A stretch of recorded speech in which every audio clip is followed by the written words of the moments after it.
we are standing next to our new HCI-2000 units. It's a new design, and it's actually using the biggest compressor that we can buy at the moment.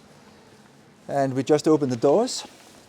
So one Finergy HCI unit is up to 2,000 kilowatt of heating capacity.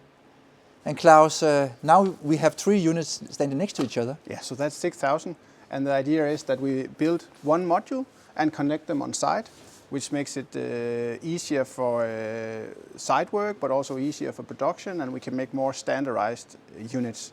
And then we have the possibility to connect them either in serial on the warm side, for instance, and on parallel on the cold side.